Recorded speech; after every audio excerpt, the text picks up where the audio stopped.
दोस्तों, जैसे कि आपको पता है कि नवरात्रि का त्योहार आ रहा है। दोस्तों, नवरात्रि का महापर्व बहुत ही शुभ और मंगलकारी समझा जाता है। नवरात्रि के पूरे 9 दिन गंगा जल की हर एक बूंद की तरह पवित्र माने जाते हैं। यह शुभ समय भक्तों के जीवन में खुशियों की सौगात लेकर आता है। दोस्तों, बता दें 2024 में इस साल चैत्र के प्रथम दिन मंगलवार होने से माता दुर्गा की सवारी इस बार घोड़ा है। माता दुर्गा जी का घोड़े पर सवार होकर आना शुभ संकेत नहीं समझा जाता। धार्मिक मान्यताओं के अनुसार जब भी माता दुर्गा जी घोड़े पर सवार होकर आती है, तो सामाजिक और राजनीतिक स्तर पर बड़े बदलाव देखने को मिल सकते हैं। घोड़े को तीव्रता, युद्ध आदि का प्रतीक समझा जाता है। इसलिए जब भी माता की सवारी घोड़ा होता है, तो राजनीतिक गलियारों में हलचल देखने को मिलती है। देश और दुनिया के आसार बन सकते हैं और कोई बड़ा राजनीतिक परिवर्तन भी देखने को मिल सकता है। दोस्तों, इस बार नवरात्रि पूरे 9 दिनों तक मनाई जाएगी। ना एक भी दिन कम, ना ज्यादा। पूरे 9 दिनों तक मनाई जाएगी। मां शेरावाली की खास रूप से पूजा आराधना की जाएगी।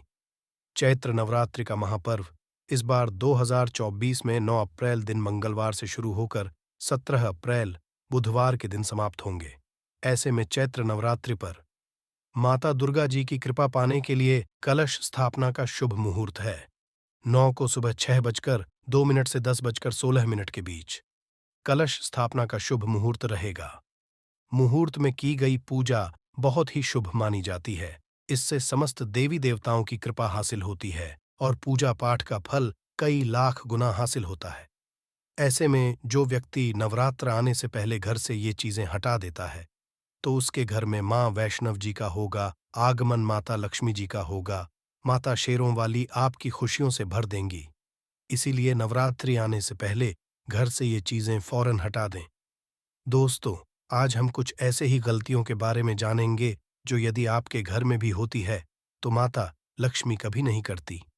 ऐसे घर में प्रवेश फिर चाहे आप कितनी ही पूजा पाठ कर लो, माता लक्ष्मी ऐसे घर में कभी नहीं आती।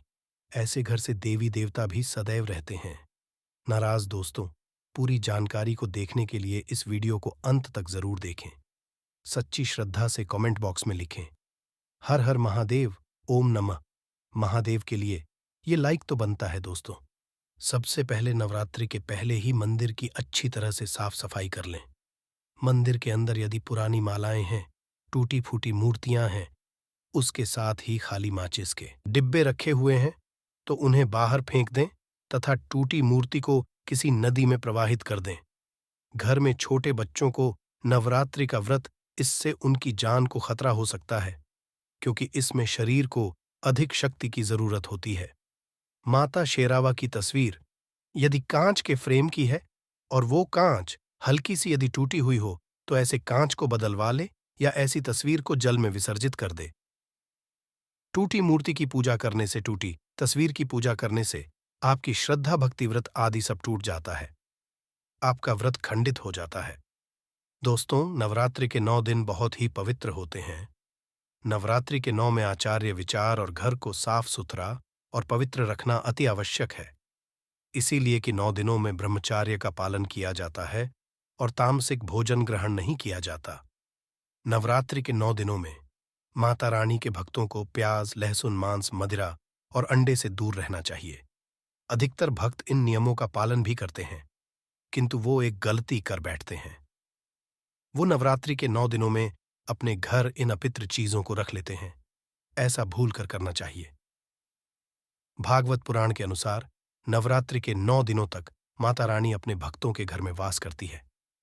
यदि आप भी चाहते हैं कि माता रानी आपके घर में करें, तो आप अपने घर के वातावरण को पवित्र रखें और नवरात्र शुरू होने से पहले ही अपने घर से प्याज, लहसुन, मीट, अंडा और मदिरा को बाहर निकाल दें। अपने घर को साफ रखें। इन वस्तुओं को घर से बाहर निकालने के पश्चात अपने घर में गंगा जल का छिड़काव जरूर करें। भागवत भगवान कृष्ण जी कहते हैं, बगैर गंगा जल छिड़काए कोई भी मंगल कार्य सफल नहीं समझा जाता। गंगा जल का छिड़काव स्वयं भगवत गीता में भगवान श्री कृष्ण जी ने बताया था। यदि आपके घर में गंगा जल ना हो, तो मार्केट से ला सकते हैं और गौमूत्र लाकर आप गौमूत्र का अपने घर में छिड़काव करें। बस थोड़ा सा पानी में डाल लें। इससे आपके घर का वातावरण पवित्र हो जाएगा। घर में मौजूद नकारात्मक ऊर्जा भी नष्ट हो जाएगी। और जिस घर में पवित्र होता है और नकारात्मक ऊर्जा नहीं होती, वहां माता रानी का वास सदैव होता है। नवरात्रि के पहले आप अपने पूरे घर की अच्छी तरह से साफ सफाई कर लें। घर में जो भी फालतू सामान है, फटे अपने कपड़े उन्हें बाहर निकाल दें। घर में बेकार पड़ा सामान नकारात्मक ऊर्जा लाता है, इसीलिए गंदगी बिल्कुल भी ना करें। धूप दीप जलाकर वातावरण को स्वच्छ रखें दोस्तों। माता के आगमन घर का दरवाजा जरूर सजाना चाहिए। इससे माता आकर्षित होती है और घर के द्वार में प्रवेश करती है। मां के आगमन के लिए द्वार को फूलों से सजाना चाहिए। दोस्तों, कई लोग ऐसे हैं जो माता रानी की चौकी कागज बिछाकर बनाते हैं, जो कि बिल्कुल गलत समझा गया है। माता की चौकी के लिए की चौकी के आप नीचे लाल कपड़ा ही बिछाएं। काला कपड़ा और सफेद कपड़ा भूलकर भी नहीं बिछाना चाहिए। ध्यान रखें, कपड़ा फटा भी नहीं होना चाहिए। दोस्तों, यदि आपके घर देवी देवताओं की खंडित मूर्तियां या फटा हुआ चित्र यदि हो, तो उसे किसी पवित्र नदी में विसर्जित कर दें, क्योंकि ऐसी मूर्तियां और चित्र दुर्भाग्य लांघती हैं। देवी देवताओं की खंडित मूर्ति की पूजा न करें और ना ही उन्हें में रखें, क्योंकि उन्हें घर में रखना बुरा समझा जाता है दोस्तों। वहीं अधिकतर लोग अपनी छत पर या अपने घर के मुख्य दरवाजे के आसपास कबाड़ इकट्ठा कर देते हैं। ऐसा करना अशुभ समझा जाता है। यदि आपने भी अपने घर में घर के मुख्य दरवाजे पर या छत पर या फिर खासकर घर के उत्तर दिशा में कबाड़ इकट्ठा कर दिया है, तो नवरात्र शुरू होने से पहले उस कबाड़ को घर से जरूर ही निकाल दे दोस्तों। यदि आपके घर कोई भी बंद घड़ी है, तो नवरात्र शुरू होने से पहले उसे अपने घर से हटा दें और नई ले आए या उसे सही करवा लें। घड़ी को प्रगति का प्रतीक समझा जाता है। बंद घड़ी समय से पीछे चलने वाली हमारी प्रगति में बाधा डालती है। इसीलिए नवरात्रि शुरू होने से पहले ही आप बंद घड़ी को घर से बाहर निकाल दें। दोस्तों, यदि आपके घर के मंदिर में किसी भी तरह का कोई फालतू सामान रखा है, जैसे कि साढ़े गले, फूल, अगरबत्ती, धूप, बत्ती के डिब्बे या माचिस आदि के डिब्बे, या कोई भी खाली पैकेट मंदिर में ना रख, या फिर कोई फटी पुरानी धार्मिक पुस्तक या भगवान के कोई पुराने कपड़े जो फट गए हैं या मुकुटमाला जो हो गई है, तो उन्हें आप जितना जल्दी हो सके अपने मंदिर से हटा दें।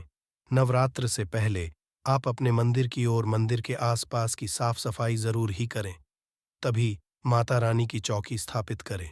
इसके साथ ही आप अपने धन रखने के स्थान की सफाई भी जरूर करें, क्योंकि नवरात्र के दौरान माता लक्ष्मी भी गृह प्रवेश करती है। धन रखने के स्थान किसी भी तरह का कोई भी फालतू सामान टूटा हुआ ना रखें। धन रखने के स्थान को मंदिर की तरह ही साफ रखें। नवरात्रि के दौरान माता रानी की पूजा में कौंडियों को शामिल करें। माता रानी के साथ साथ रोजाना कौड़ी का भी पूजन करें। इसके पश्चात आप कौड़ी को धन रखने के स्थान पर रख दें। ऐसा करने से बरकत सदैव होती है। यदि आपके पास पुराने जूते चप्पल इकट्ठे हो गए हैं, तो नवरात्र से पहले उन्हें घर से बाहर डाल दें। पुराने जूते चप्पल के कारण ही घर में नकारात्मक ऊर्जा आती है और घर में अशांति और कलह का माहौल रहता है। नवरात्रि आने से पहले घर से जाला निकालना न भूले। यदि जिस घर में जाला होता है, उस घर में माता रानी कभी वास नहीं करती। साथ ही साथ टूटे फूटे बर्तन यदि घर में पड़े हैं या टूटा हुआ आईना भी यदि घर में हो, तो उसे भी निकाल दें। घर में टूटे फूटे ईंट पत्थर भी नहीं रखना चाहिए। इससे माता लक्ष्मी हो जाती है। अब हम जानते नवरात्रों के दौरान क्या नहीं खाना चाहिए और क्या नहीं पीना चाहिए, और कौन सा फल खाने से व्रत संपूर्ण और सफल हो जाता है। दोस्तों, नवरात्रि के दिन सेब जरूर खाना चाहिए। शास्त्रों में बताया जाता है कि भगवान के भोग में सेब आदि जरूर अर्पित किया जाता है। यदि आपका व्रत है, तो आपको सेब जरूर खाना चाहिए। केला, पपीता, तरबूज और मीठे अंगूर जरूर खाना चाहिए। इन फलों से व्रतधारी को शक्ति मिलती है और व्रत संपन्न आता है।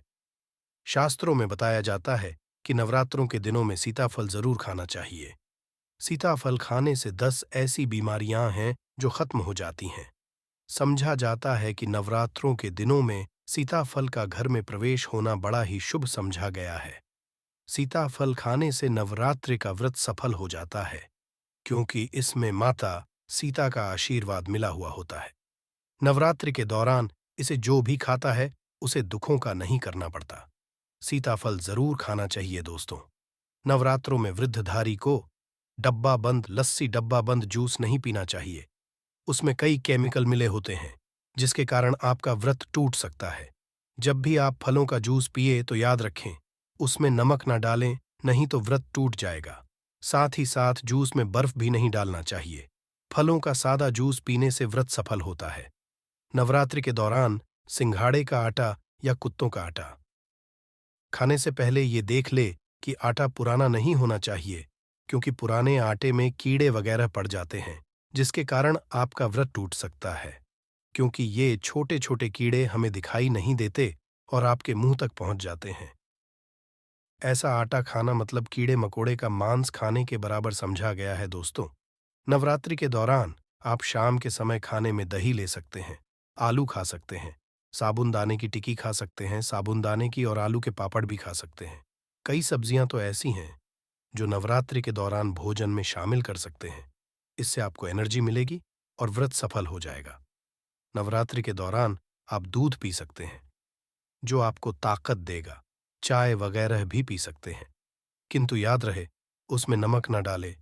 एक बात का ध्यान रहे, व्रतधारी को पेट भर खाना यानी गले तक भोजन नहीं करना चाहिए, नहीं तो व्रत का कोई भी फायदा नहीं होगा। थोड़ा थोड़ा खाएं दोस्तों।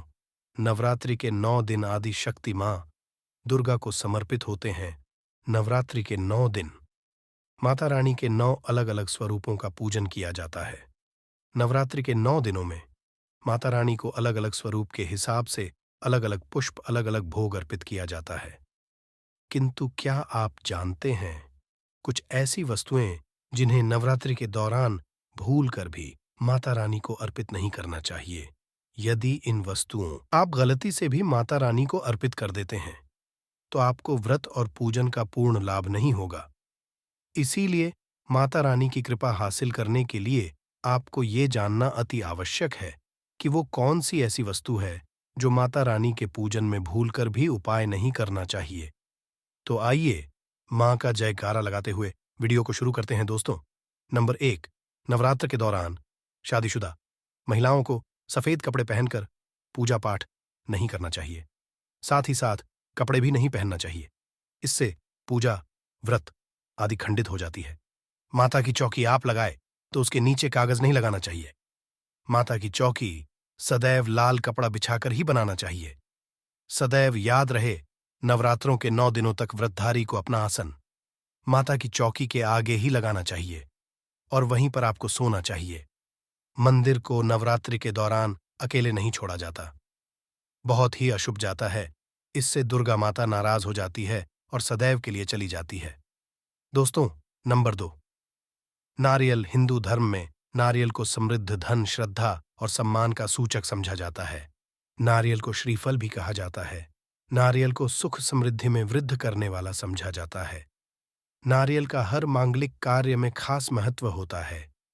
जैसे कि आप सभी जानते हैं कि माता रानी के कई मंदिरों में नारियल से दी जाती है और माता रानी के पूजन में नारियल का उपाय हम सभी करते हैं। खासकर कलश की स्थापना नारियल रखकर ही की जाती। माता रानी के पूजन में हम नारियल उपाय करते समय कुछ गलतियां कर बैठते हैं। दोस्तों, नारियल कई तरह के होते हैं, एक हरा दूसरा सूखा, जिसके अंदर पानी होता है। जिस नारियल के अंदर पानी होता है, माता रानी के पूजन में सदैव पानी वाला और जटा वाला नारियल ही उपाय। नारियल का पूर्ण होना चाहिए। नारियल चटका हुआ या टूटा हुआ नहीं होना चाहिए, क्योंकि साबुत नारियल ही पूर्ण और पवित्रता का प्रतीक होता है। साबुत नारियल ही सुख समृद्धि का प्रतीक होता है।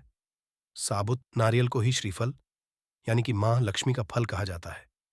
नवरात्रि में माता रानी के कलश की स्थापना करते समय जटा वाला यानी कि पानी वाला नारियल ही कलश पर स्थापित करना चाहिए। साथ ही यह ध्यान चाहिए कि नारियल को सदैव कलश के ऊपर लेटाकर रखना चाहिए। घट स्थापना करते समय कभी भी नारियल को खड़ा करके नहीं रखा जाता। नारियल को सदैव लिटाकर कलश के ऊपर रखा जाता है। साथ ही नारियल को स्थापित करने से पहले आप नारियल को लाल कपड़े में लपेटकर उस पर और फिर चुनरी ओढ़कर आप नारियल को कलश के ऊपर स्थापित करें। शास्त्रों के अनुसार कलश के ऊपर जब सही तरीके से नारियल रखा जाता है और सही तरह का नारियल रखा जाता है, तभी व्रत और पूजन का पूर्ण फल हासिल होता है। ये भी ध्यान रहे कि महिलाएं माता रानी को नारियल अर्पित तो कर सकती हैं, किंतु कभी भी माता रानी के सामने नारियल को भूल कर भी ना तोड़े, क्योंकि नारियल बीज रूप होता है और स्त्रियां बीज रूप से ही शिशु को जन्म देती हैं। इसीलिए कभी भी महिलाओं को नारियल नहीं तोड़ना चाहिए। दोस्तों, नंबर 3, लौंग। लौंग हम सभी माता रानी के पूजन में उपाय करते हैं, किंतु लौंग का उपाय करते समय एक बहुत बड़ी गलती कर बैठते हैं। सदैव रखना चाहिए कि माता रानी को सदैव फूल वाली लौंग ही अर्पित करना चाहिए। जिस लौंग के ऊपर फूल नहीं होता या फिर जिस लौंग के पीछे लकड़ी की डांडी नहीं होती, उसको आप माता रानी के पूजन में भूल कर भी उपाय ना करें। फूल वाले लौंगों को ही पूर्ण समझा जाता है और माता रानी में कोई भी अपूर्ण वस्तु, कोई भी खराब वस्तु या टूटे हुए अक्षत उपाय नहीं करना चाहिए। इसीलिए सदैव माता रानी की पूजन में फूल वाली लौंग का योग करें। दोस्तों, नंबर 4, तुलसी के पत्ते अर्पित नहीं करने चाहिए। माँ दुर्गा के पूजन में तुलसी पत्र का उपाय करना वर्जित समझा जाता है। तुलसी पत्र के अलावा आंवला भी माता रानी को अर्पित नहीं करना चाहिए और दूर्वा भी माता रानी को अर्पित नहीं करना चाहिए। दूर्वा भगवान श्री गणेश जी को अति प्रिय है। नवरात्रि में आप भगवान गणेश को दूर्वा अर्पित कर सकते हैं। भगवान विष्णु जी को तुलसी के पत्ते जरूर अर्पित कर सकते हैं, किंतु रानी को भूल कर भी तुलसी के पत्ते या दूर्वा अर्पित न करें। माता रानी को सफेद फूल भी अर्पित न करें। माता रानी को सदैव लाल रंग के फूल अर्पित करने चाहिए। लाल रंग के फूल माता रानी को अति प्रिय है। खासकर माता को गुड़हल और कमल के फूल अति प्रिय है। शास्त्रों में बताया जाता है कि घर में माता रानी की 2 या 3 मूर्तियां या फोटो नहीं होनी चाहिए। इस बात का भी खास ध्यान रखें कि माता रानी की पूजन में कोई भी खंडित चीज उपाय न करें। खंडित चीज जैसे कि छटका हुआ या टूटा हुआ दीपक, चटका हुआ कोई बर्तन। साथ ही ये भी ध्यान रहे कि लोहे के और प्लास्टिक के बर्तन आप माता रानी के पूजन में उपाय न करें, क्योंकि प्लास्टिक के चाइनीज बर्तन हड्डियों के पाउडर से मिलकर बनते हैं। ऐसा न करें। ऐसे बर्तनों को माता रानी के पूजन से सदैव दूर रखें। माता रानी को जो पुष्प अर्पित कर रहे हैं, उन्हें सूंघे नहीं, सूंघे हुए फूल या गिरे हुए फूल या फिर मुरझाए हुए फूल माता को अर्पित करें। इससे फैलती है घर में नकारात्मकता। इसी के साथ हम जानेंगे दोस्तों, क्या आपको कैलेंडर कहाँ पर नहीं लगाना है, क्या गलती आपको नहीं करनी है, और साथ ही मैं आपको बताऊंगी कि अगर आपके घर में वास्तु दोष है तो कैसे आप जान सकते हैं और क्या उपाय कर सकते हैं जिससे कि वास्तु दोष दूर हो और आपके जीवन से परेशानियां खत्म हो। तो पूरी जानकारी के लिए इस वीडियो को अंत तक जरूर देखिएगा दोस्तों। अब जानते हैं गुरु जी से कि वो क्या कहते हैं। दोस्तों, हम सभी के घर में घड़ी का उपाय किया जाता है। घड़ी जो बीते समय और आने वाले समय के बारे में हमें सूचित करती है। अगर हमारे जीवन पर सबसे ज्यादा किसी का असर पड़ता है तो वह है समय। हर किसी समय एक जैसा नहीं होता। अच्छे और बुरे समय सभी के जीवन में आते रहते हैं। इस समय चक्र का चलना कायम ही रहता है। समय किसी के लिए नहीं रुकता। लेकिन अगर हम आपसे कहें कि आप अपने समय को अच्छा बनाने के लिए कुछ उपाय कर सकते हैं, जी हाँ, हम बात कर रही है घर में लगी घड़ी की, जिसे हम रोज निहारते हैं। पर कभी ये नहीं सोचा होगा कि ये घड़ी हमारा समय बदलने में और अच्छा समय लाने में मदद कर सकती है।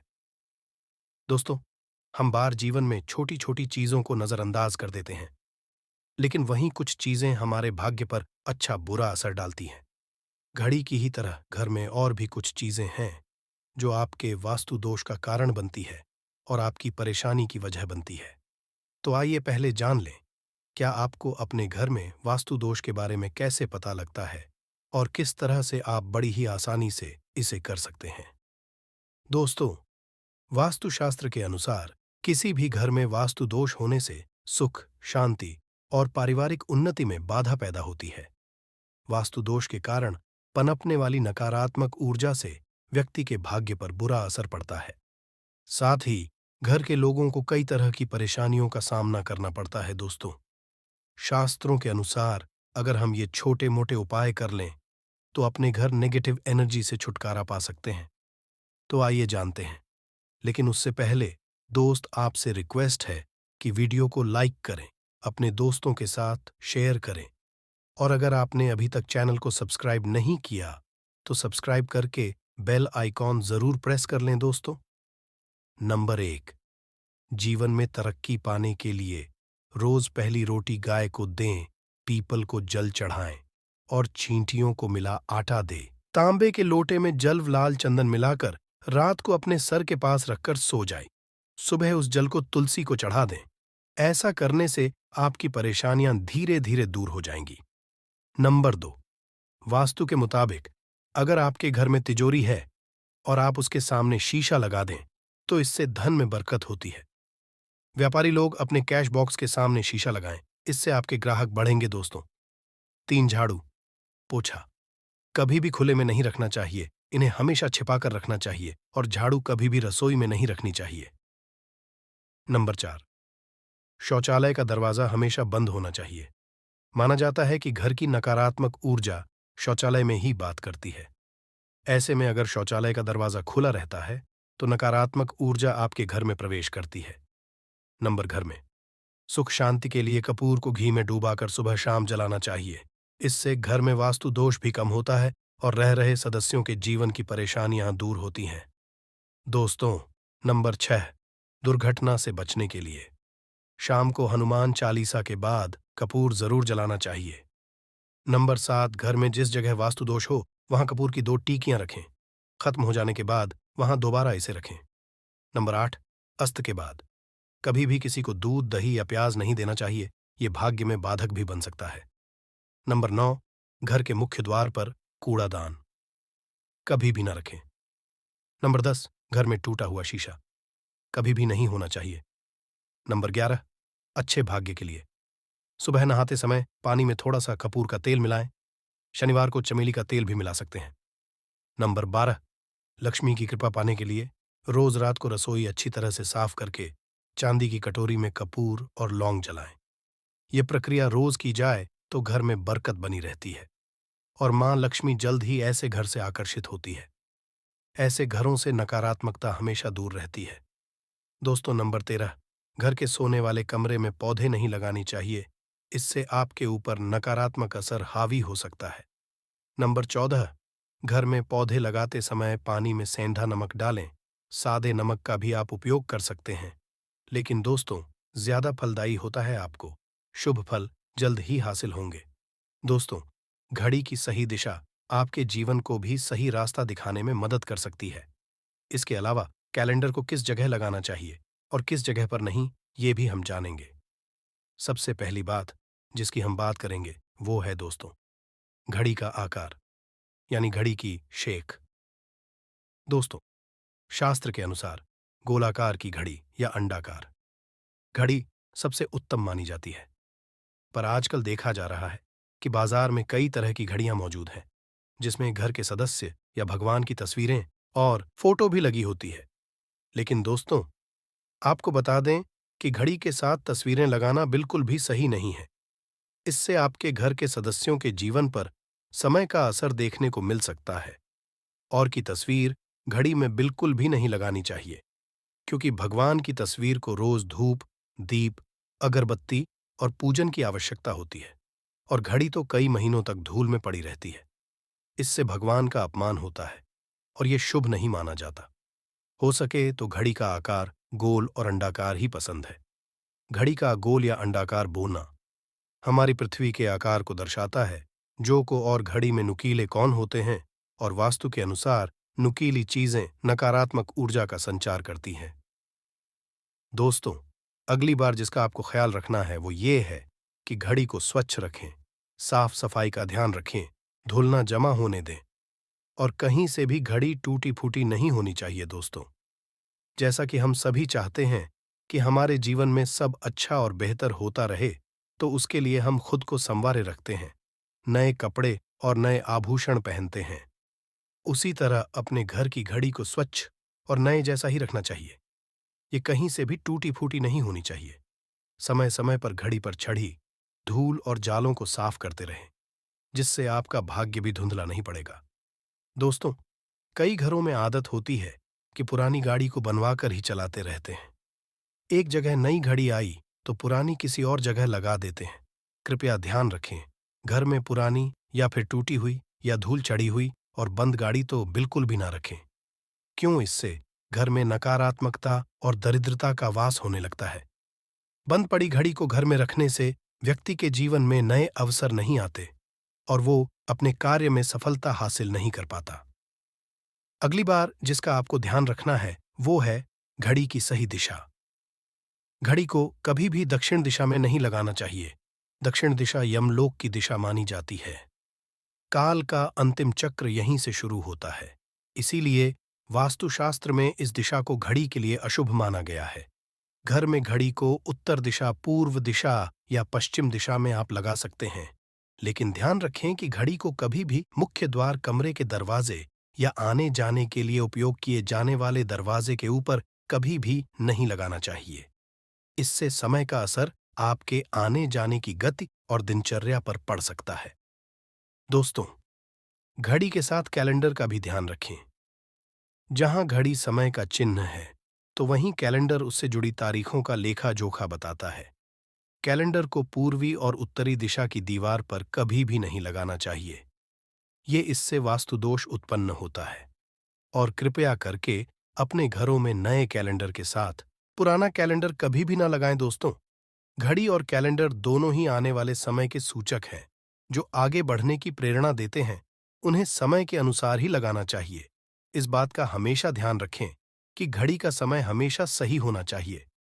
बहुत से लोगों की आदत होती है घड़ी का समय आगे या पीछे रखते हैं, तो ये गलती आप ना करें। समय हमेशा सही रखें। इससे आपको कभी भी समय का कालचक्र और दुष्ट परिणाम हासिल नहीं होता। ये छोटा सा आप जरूर करके देखिए। दोस्तों, छोटी छोटी बातें हैं जिनका आपको ध्यान रखना है। दोस्तों, रखी हुई घड़ी और पुराना कैलेंडर आपके भाग्य को भी रुकावटों से भर देता है।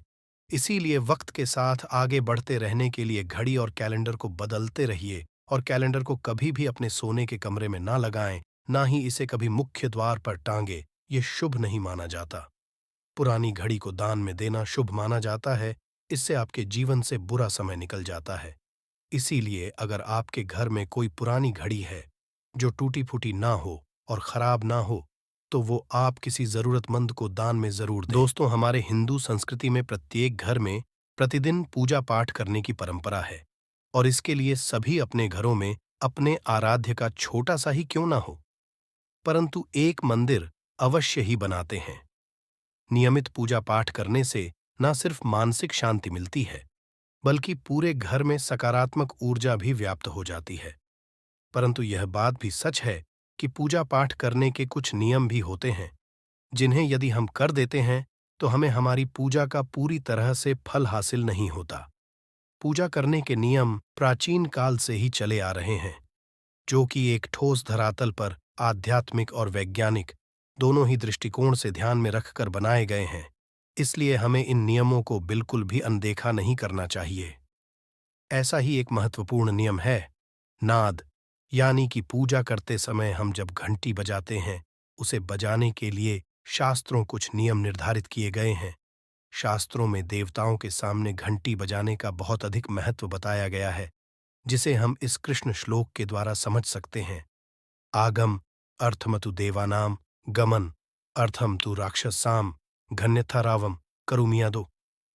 देवता आह्वान चरण, इसका अर्थ है कि घंटी बजाने से देवताओं का आगमन और राक्षसों का गुमान होता है, और जो घंटियां राक्षसों से हमारी रक्षा करती है उसे हमारा नमन है। तो चलिए दोस्तों, जान लेते हैं कि पूजा करते समय जब हम घंटी बजाते हैं तो उसके पीछे क्या कारण है, घंटी को बजाने के क्या नियम है, और पूजा के वक्त घंटी बजाते समय होने वाली गलतियां कौन सी है जो हमें भूल कर भी नहीं करनी चाहिए। दोस्तों, क्या आपने कभी अपने घर के मंदिर में रखी हुई घंटी को ध्यान से देखा है? अगर आप ध्यान से देखेंगे तो आपको घंटी के ऊपरी हिस्से पर, यानी जहां से हम इसे पकड़ते हैं, उस पर गरुड़ बना हुआ देता है। अंततः घर पर जो हम घंटी इस्तेमाल करते हैं उसे गरुड़ घंटी कहा जाता है। पूजा करते समय गरुड़ घंटी का उपयोग भगवान को आमंत्रित करने अर्थात भगवान का आवाहन करने के लिए किया जाता है, जिससे एक सुंदर ध्वनि से भगवान का आवाहन करने का आभास होता है। जब हम विधि विधान से पूजा करते हैं तो उसमें घंटी का उपयोग अवश्य रूप से करते हैं। पूजा संपन्न होने पर आरती करते विशेष रूप से नाद होना चाहिए, नहीं तो हमारी पूजा आदि अधूरी मानी जाती है। परंतु हम में से अधिकांश लोग इसे मात्र एक सामान्य प्रक्रिया मानते हैं और पूजा करते समय घंटी बजाना भूल जाते हैं। तो आइए जानते हैं उन नियमों के बारे में। मतलब आज की वीडियो पूरी तरह से आपके प्रश्नों पर आधारित है, जिनका उत्तर मैं आपको शास्त्रों के अनुसार देने का पूरा प्रयास करूंगा। तो वीडियो को पूरा जरूर देखें और अगर आपको आज की वीडियो अच्छी लगे तो इसे लाइक जरूर कीजिए। जय मां लक्ष्मी आपके इस वीडियो को जो भी लाइक और चैनल को सब्सक्राइब करें उसके जीवन में कभी भी धन की कमी ना होने देना। दोस्तों, हमारे प्राचीन शास्त्र की मान्यता है कि सृष्टि के निर्माण के समय सबसे पहले जो बड़ी सी ध्वनि निकली थी वह घंटी की आवाज के समान सुनाई दी थी। घंटी की ध्वनि में ओमकार नाथ का भी आभास होता है, इसलिए घंटी को ईश्वर की आवाज मानते हुए पूजा में स्थान मिला है। इसलिए घंटी का कभी भी अपमान न करें और जिस तरह से देवी देवता की पूजा की जाती है वैसे ही घंटे की भी पूजा करनी चाहिए। दूसरी बात, घंटी को प्रणाम करके ही उसे बजाना चाहिए। बिना प्रणाम किए घंटी बजाना अच्छा नहीं समझा जाता। दोस्तों, आपने अक्सर यह महसूस किया होगा कि पूजा करते समय जैसे ही घंटी बजाई जाती है तो पूरे घर के साथ साथ संपूर्ण वातावरण शुद्ध और पवित्र सा हो जाता है और चारों ओर सकारात्मकता फैल जाती है। परंतु यदि हम नियमों को नजरअंदाज कर देते हैं तो हमें इसका संपूर्ण फल नहीं मिल पाता है। दोस्तों, अधिकतर लोग पूजा संपन्न होने पर सिर्फ आरती के समय ही घंटी बजाते हैं, परंतु यह भी ध्यान रखें कि भगवान को जल अर्पण करते समय, धूप दीप लगाते समय, नैवेद्य अर्पण करते समय नाद करना चाहिए। ऐसा करने से हमारी पूजा संपन्न मानी जाती है। दोस्तों, घंटी बजाते समय भगवान का नाम अथवा आरती अवश्य बोलनी चाहिए।